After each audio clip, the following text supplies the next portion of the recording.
अस्सलाम वालेकुम दोस्तों, मैं अखलाक सालिक आपके साथ 94 स्पोर्ट्स नेटवर्क पर आपको खुश आमदीद कहता हूँ। नाज़रीन, मेरे साथ मौजूद हैं क्रिकेट के मैदानों पे गहरी नजर रखने वाले अली अहमद जट साहब।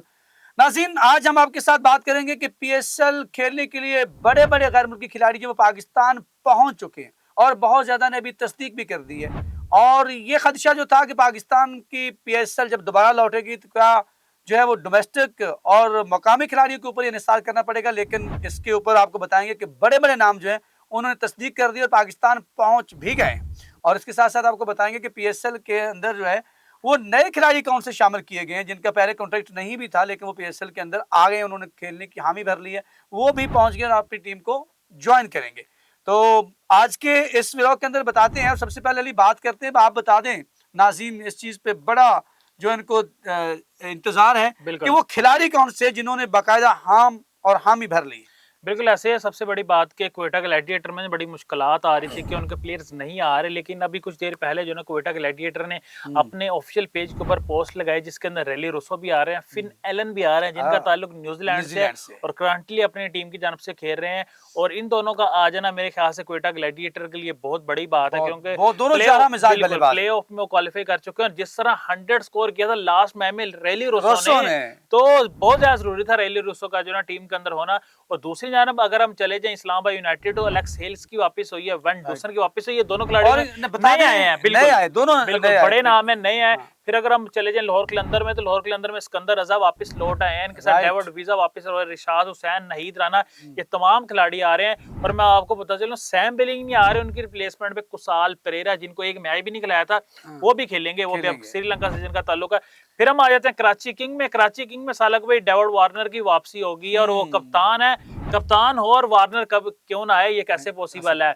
फिर अगर हम चले जाएं इसके ऊपर बातें हुई तो उन्होंने बाकायदा अपना ट्वीट भी कर दिया कि मैं जो है ना वो पाकिस्तान पहुंचूंगा और कराची को ज्वाइन करूंगा, कराची कप्तानी भी करूंगा। बिल्कुल ऐसा ही है।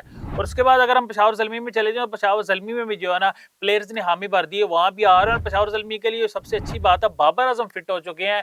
जो ये पाकिस्तान इंडिया के वार चल रही थी, वार से पहले वन फिट हो गए थे, और मेरे ख्याल से वार का सबसे ज्यादा फायदा पेशावर ज़ल्मी और बाबर आजम को हुआ है कि टाइम मिल गया है, टाइम के बाद वो फिट हो गए और उन्होंने अपनी टीम को ज्वाइन कर लिया और प्रैक्टिस भी कर रहे थे अभी 1-2 दिन पहले, और जिम भी कर रहे थे। कैजुअल के अंदर पेशावर ज़ल्मी का पहला मैच भी है। बिल्कुल ऐसे ही है। और सबसे इंपॉर्टेंट मैच पेशावर का मैच जो है ना वो लाहौर कलंदर के साथ। लाहौर कलंदर का एक मैच रहता है, इस्लामाबाद यूनाइटेड का एक मैच रहता है। दोनों टीम्स अगर अपना लास्ट मैच हारती हैं तो प्लेऑफ से बाहर हो जाएंगी।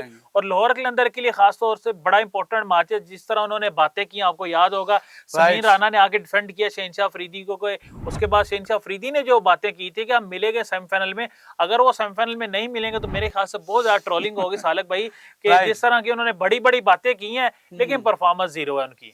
परफॉर्मेंस जीरो है, लेकिन अली आप क्या देखते हैं कि जो लाहौर कलंदर है जी इतना दमखम है कि वो कमबैक कर सकती है, क्योंकि अब वो भी रेड लाइन के ऊपर बिल्कुल ऐसे ही है। सालक भाई देखें इतने गैप के बाद जब टीम्स आती हैं ना तो दोबारा मोमेंटम बनना मेरे ख्याल थोड़ा मुश्किल होता है। तो टीम का इतनी जल्दी मोमेंटम बन जाना, जो आपके प्लेयर्स परफॉर्म कर रहे थे, मोहम्मद नईम परफॉर्म कर रहे थे, फखर नुमान परफॉर्म कर रहे थे, सैम बिलिंग परफॉर्म कर रहे थे, अब उनकी रिप्लेसमेंट पे सैम बिलिंग की रिप्लेसमेंट पे दोनों प्रीमियर फास्ट बॉलर वो तो बड़े पिट रहे थे। बिल्कुल ऐसे ही है, आपने बड़ा जो ना याद दहानी मुझे कराई है, प्रीमियम फास्ट बॉलर पिट रहे हैं और जिस तरह की उनकी परफॉर्मेंस है, उनकी परफॉर्मेंस को अभी भी डिफेंड कर रहे हैं लाहौर कलंदर के मालिक समीर। और मैं ये देखता हूं कि अगर इनके पास आसिफ अफरीदी ना हो तो ये प्रीमियर फास्ट बॉलर का जो अटैक है ये तो बहुत ही बुरी तरह जो है ना वो एक्सपोज हुआ है। वो किसी न किसी हद तक बचा जाते हैं, इनको वो अंकुश लगा देते हैं जिसे कहते हैं स्कोर के ऊपर भी, और विकेट भी हासिल कर जाते हैं जिससे जो प्रीमियर फास्ट बॉलर। लेकिन एक ही मैच के अंदर उनके ऊपर जब बाजी पड़ी है तो आपको देखो किस तरह से 20 प्लस रन जो हैं बिल्कुल वो ओवर के अंदर एक ओवर में 20 और दूसरे ओवर में 21। शहनशाह अफरीदी ने 21 और हारिस राव ने 20 रन खाए। कौन सी टीम अली जो रेड जोन से बाहर आ गई? मेरे ख्याल से क्वेटा ग्लैडिएटर 11 पॉइंट्स और क्वेटा ग्लैडिएटर ने जो है ना क्वालिफाई कर ली है। बाकी कराची किंग के 10 पॉइंट्स है, लेकिन रन रेट उनकी बहुत अच्छी है। 2 मैच उनके रहते हैं, पेशावर ज़ल्मी के 2 मैच रहते हैं, 8 पॉइंट्स है उनके। इस्लामाबाद यूनाइटेड के 9 मैचेस हो गए हैं, लाहौर कलंदर के 9 मैचेस हो गए हैं। ये दोनों टीमें जो है ना मुझे रेड जोन में ज्यादा लग रही हैं, बजाय कि अगर हम पेशावर ज़ल्मी की इस्लामाबाद यूनाइटेड एक वक्त में टॉप कर रही थी, बिल्कुल, कोटक नेगेटिव सबसे नीचे देखिए थी। साला कोई 5 मैचेस वो जीती है, उसके बाद 4 मैचेस आ रहे हैं। उसकी सबसे बड़ी मुसलसल। वजह ये है कि उनका टीम कॉम्बिनेशन उस तरह नहीं बन रहा। कभी शादाब खान कप्तानी कर रहे हैं, कभी सलमान अली आगा कप्तानी कर रहे हैं। आपको एक और बड़ी खबर बताते चलूं शादाब खान कि तो शादाब जख्मी हो खान की गए, वापसी हो गई है। वो भी वापसी हो गई है, उनको भी फायदा हो गया। उनको भी फायदा हो गया पाकिस्तान इंडिया का वार होने का। हम तो एंजॉय किया हमने वैसे वार साल वार भाई, सही। हमें तो फायदा ही हुआ है वार का। तो अल्हम्दुलिल्लाह 6-0 से हम सीरीज भी जीत चुके हैं भारत से। शादाब खान की भी वापसी हो रही है। शादाब खान भी हम देखेंगे लास्ट मैच वो खेल रहे हैं, और शादाब खान की अगर टीम इसका मतलब ये हुआ कि आप पीएसएल जो है वो ज्यादा जोश के साथ और बिल्कुल। ज्यादा रंग के साथ वो जमेगा। बिल्कुल। और चारों मैचेस, पहले 4 मैचेस जो है वो रावलपिंडी के अंदर, बिल्कुल। और फिर अगले लाहौर कदाफी स्टेडियम में खेले जाएंगे। फाइनल भी जिंदा दिलाने लाहौर जो है वो उसको होस्ट करेंगे। तो अली एक बात इजाजत ये बता दीजिए कि आपके समझते में जो सबसे अच्छी कप्तानी अब तक किसने की? देखें इखलाक भाई, मेरे ख्याल से अगर हम बात कर लें तो डेविड वार्नर, मैं उसको क्रेडिट दूंगा। उसकी वजह क्या है? उसकी वजह यह है कि पहली दफा पीएसएल के अंदर आए हैं, पहली दफा उन्होंने कराची किंग को ज्वाइन किया, और जिस तरह वो टीम के साथ वो जो है ना उनके अंडरस्टैंडिंग हो गई, जिस तरह उन्होंने अपने बॉलर्स को यूटिलाइज किया, जिस तरह उन्होंने प्लेयर्स को चांस दिए, मैं कहता हूँ कि इस पीएसएल के अंदर अगर सबसे अच्छी कप्तानी है तो डेविड वार्नर की है। इस्लामाबाद यूनाइटेड में टीम बाय टीम आपको बताऊंगा, इस्लामाबाद यूनाइटेड में अगर हम जाते हैं तो कभी शादाब कर रहे हैं, कभी सलमान अली आगा कर रहे हैं। पेशावर ज़ल्मी में चले जाएं तो बाबर आजम कर रहे हैं, बाबर आजम अभी भी रेड जोन में है।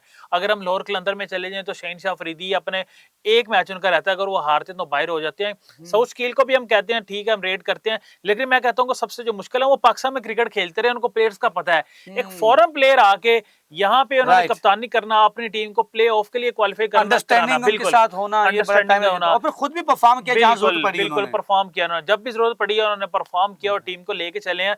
मैं इस पीएसएल में क्रेडिट दूंगा डेविड वार्नर के, जिस तरह उन्होंने कप्तानी की है। जी, डेविड वार्नर को देंगे। आप किसको क्रेडिट देंगे? कमेंट सेक्शन में जाके आपने जरूर बताना, और आपने बताना आपके नजदीक कौन सी 4 टीम जो हैं वो फेवर दिखाई दे रही हैं सेमीफाइनल के लिए पीएसएल के 10वें एडिशन में।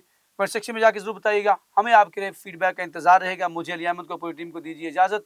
अगर जिंदगी ने साथ दिया तो इंशाल्लाह फिर मिलते हैं।